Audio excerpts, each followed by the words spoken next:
बिस्मिल्लाहिर्रहमानिर्रहीम। अस्सलाम वालेकुम नाज़रीन, मैं हूं आपका मेज़बान खालिद शमील और आप देख रहे हैं मेरा यूट्यूब चैनल। नाज़रीन, 2 हफ्ते कबल हुकूमती हलकों की जानिब से हमें यह बताया जा रहा था कि ईद उल फितर पर एक धमाका खेज जो ऑडियो है वो लीक होनी है और ये ऑडियोज जो है वो सुप्रीम कोर्ट ऑफ पाकिस्तान के जजेस से मुतल्लिक होंगी। हमें उस वक्त ये हैरत हो रही थी कि हुकूमती इदारों की जानिब से ये कैसे कहा जा रहा है या उनके पास ऐसी इतलात कब आ गई कि अब ये भी पता चलने लग गया है कि दहशतगर्द कब हमले होंगे। पहले तो इस किस्म के थ्रेट अलर्ट जारी होते थे, लेकिन अब ये भी हमारे इदारों को पता चलने लग गया है कि जो हैक होते हैं टेलीफोन या रिकॉर्डिंग की जाती हैं, अब वो पब्लिक कब होनी है, और वो भी ख़ास तौर के ऊपर इतने हसास तरीन इदारों के सरबराहों से मुतल्लिक जो चीफ जस्टिस ऑफ पाकिस्तान है या जजेस हैं, उनसे मुतल्लिक पहले ही हमारे इदारों को पता चल जाता है, हुकूमती इदारों को, कि फ़लाँ अयाम के दौरान जो है कि इनकी या इनकी फैमिलीज़ की कोई ऑडियो या वीडियो लीक होनी है। और ये इस बात की अक्कासी कर रही थी और ये शकूक व शुबहात पैदा हो रहे थे कि इसके अंदर कोई हैकर नहीं है जो कभी प्राइम मिनिस्टर ऑफिस का टेलीफोन हैक कर लेता है, कभी ऐवान सदर का टेलीफोन हैक कर लेता है, और कभी चीफ जस्टिस ऑफ पाकिस्तान के टेलीफोन या उनके अहले खाना के टेलीफोन हैक कर लिए जाते हैं। बल्कि लगता यही है कि ये हुकूमती इदारे खुद टेलीफोन रिकॉर्ड कर रहे हैं, टेप कर रहे हैं, और फिर उनको मुनासिब वक्त पर जब उनको किसी इदारे से कोई काम लेना हो और वो काम ना हो पा रहा हो, तो फिर उनको ब्लैकमेल करने के लिए, उनके ऊपर सियासी अवामी दबाव पैदा करने के लिए फिर इस किस्म की ऑडियोज़ वीडियोज़ लीक की जाती हैं। यही मामला जो है कि वो ईद के दिन सामने आया, और जब चीफ जस्टिस ऑफ पाकिस्तान की सास और साबिक गवर्नर पंजाब ख्वाजा तारिक रहीम की अहलिया की एक मुबैना ऑडियो लीक की गई है जो एक टेलीफोनिक गुफ्तगू है। सिर्फ यही नहीं बल्कि पीटीआई की जो रुकन कौमी असम्बली रही हैं, पार्लिमानी सेक्रेटरी रही हैं और वकील हैं, शोबा वकालत से वाबस्ता हैं, बैरिस्टर मलिका बुखारी, उनके बारे में भी एक ऐसी गैर इखलाकी जाली वीडियो रिलीज़ की गई है और उसके अंदर इल्ज़ाम ये लगाया गया कि ये मलिका बुखारी जो हैं ये उनकी वीडियो है। हालांकि वो इंडियन कोई एक्ट्रेस हैं, मॉडल हैं, उनकी वीडियो है जिसको इनसे मंसूब करके, और अगेन हुकूमती जो सियासी जमातें हैं इस वक्त, उनके साथ मुंसलिक जो सोशल मीडिया है वो इसको प्रोपेगेट कर रहा है और प्रोपेगेंडा कर रहा है। इसका बुनियादी मकसद क्या है और ये इस मौके के ऊपर क्यों किया जा रहा है? और ऐसे ईद के मौके के ऊपर जहाँ एक तरफ हम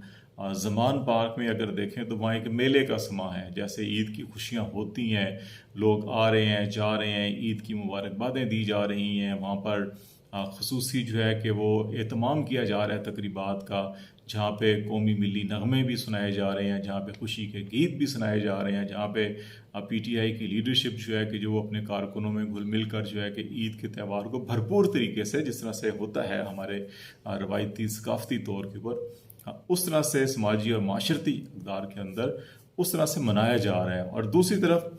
जो पीडीएम से वाबस्ता जमातें हैं, उनके यहाँ अगर आप देखें तो एक सफ़े मातम सी बिछी हुई है, वहाँ पे एक चीखो पुकार की आवाज़ें आ रही हैं, वहाँ पे कहीं अदलिया के ख़िलाफ़ जो है कि बयानबाजी हो रही है, कहीं सियासी मुखालफिन के ख़िलाफ़ बयानबाजी हो रही है। सारा ज़ोर और शोर जो है वो मुखालफिन की किरदार कुशी पे नज़र आ रहा है। कहीं ऑडियो और वीडियोज़ रिलीज़ हो रही हैं और फिर उनके ऊपर पै दर पै जिस तरह से प्रेस कॉन्फ्रेंस होती हैं। हैरत है कि जब ये हमारे जासूस भाई जो हैं, जो हैकर्स हैं, वो जैसे ही कोई ऑडियो या वीडियो रिलीज़ करते हैं उसकी फौरी तौर के ऊपर साथ एक ट्रांसक्रिप्ट भी एक ही फॉर्मेट में है, ये तमाम की तमाम ऑडियोज़ जो हैं वो भी एक ही फॉर्मेट में है, वो रिलीज़ होती हैं। साथ ही उनका स्क्रिप्टेड जो एक पूरा ट्रांसक्रिप्ट होता है वो भी होता है। उसके बाद फिर पै दर पै जो हमारे मखसूस 4-5 चेहरे हैं वो आधे आधे घंटे 15-15 मिनट के वक्फे से जो है कि वो पै दर पै प्रेस कॉन्फ्रेंसें करते हैं, और फिर उसके साथ ही उनका जो सोशल मीडिया है वो उनके तमाम वो मखसूस जर्नलिस्ट और मखसूस सोशल मीडिया अकाउंट होल्डर्स हैं वो उसको प्रोपेगेट करते हैं। और बदकिस्मती से अगेन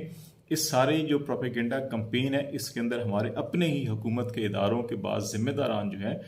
वो जो है कि इसको सारा कोऑर्डिनेट और ऑर्गेनाइज कर रहे होते हैं। तो ये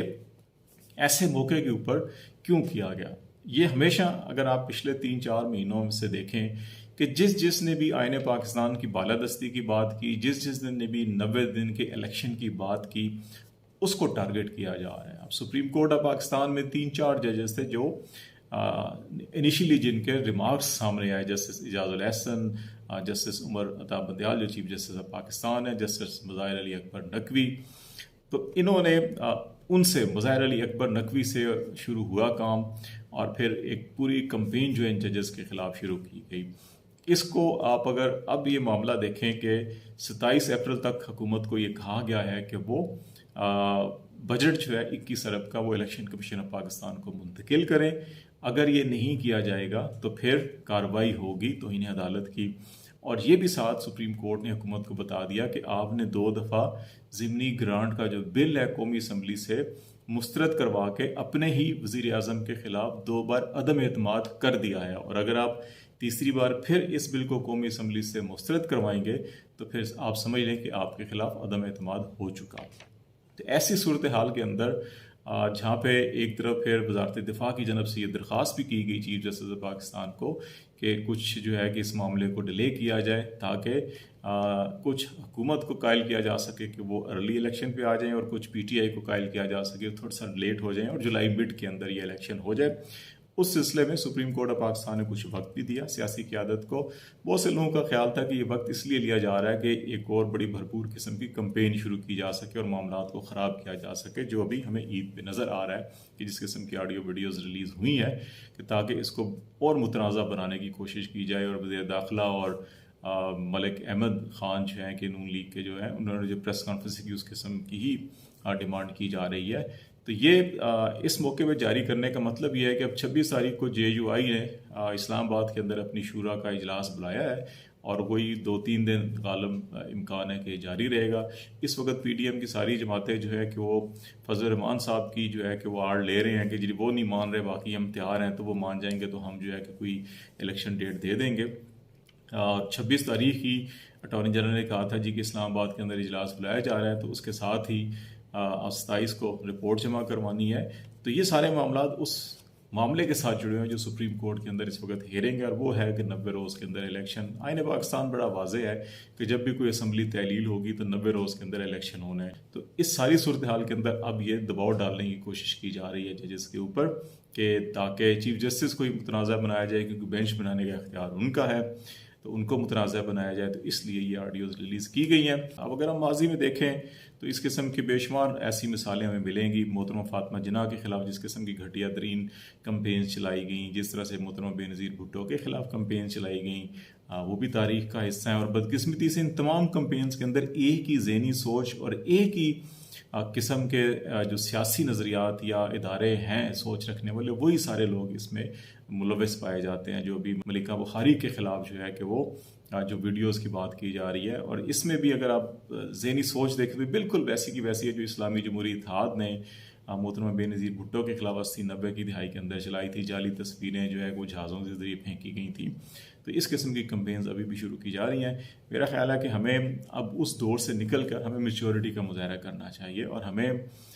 जब हमारे पास कोई अकल की, मंतक की, आइन की, कानून की कोई बात नहीं रहती, कोई दलील नहीं रहती, तो फिर हम इस किस्म के ओछे छोटे घटिया हटकंदों पे उतर आते हैं। मेरा ख्याल है हमारे इदारों को भी अब मैच्योर होना चाहिए, हमारी सियासी जमातों को भी मैच्योर होना चाहिए, हमारे मीडिया, हमारी कौम को भी मैच्योर होना चाहिए, और इस किस्म के हथकंडों से गुरेज करना चाहिए। आइन और कानून के ऊपर आप बात करें, दलील दें, कायल करें, लेकिन ये जो तरीके हैं मेरा ख्याल है कि ये अब चलने वाले भी नहीं है। इससे मासवाए हमारा कौमी तशख़्ख़ुस, हमारे इदारों का जो एहतराम है, तशख़्ख़ुस है, हमारी सियासी जमातों, सियासी कायदीन का जो एहतराम और तशख़्ख़ुस है, वो दागदार होगा। और इसमें सबसे ज़्यादा जो अफसोसनाक बात यह है कि मोहतरमा बेनज़ीर भुट्टो के ख़िलाफ़ जिस किस्म की घटिया कंपेन चलाई गई थी, आज मोहतरमा बेनज़ीर भुट्टो के जो सियासी वारिस हैं, उनकी जो जमात है, वो अब ख़वातीन के ख़िलाफ़ इस किस्म की कंपेन में हिस्सा बनी हुई है PDM का। तो ये हमारी जो सियासी अखलाकी बदतरी और तनज़्ज़ुली की जो मिसालें हैं, वो इससे भी अंदाज़ा लगाया जा सकता है हम किस तरफ जा रहे हैं। तो हमें इस तरफ और हमारी कौम को, हमारे इदारों को इस तरफ तवज्जो देनी चाहिए, रैदर दैन कि हम इसको मज़ीद प्रमोट करें, बल्कि इसकी हौसला शिकनी की जानी चाहिए और हमारे माशरे से ऐसे रवैयों के ख़ात्मे के लिए काम करना चाहिए। इसी से ही जमहूरियत भी मुस्तहकम होगी, मुल्क भी तरक्की करेगा। लेट्स सी मामलात कैसे चलते हैं, आपको आगाह करते रहेंगे। फ़िलहाल खालिद जमील को इजाज़त दीजिए। अल्लाह हाफ़िज़।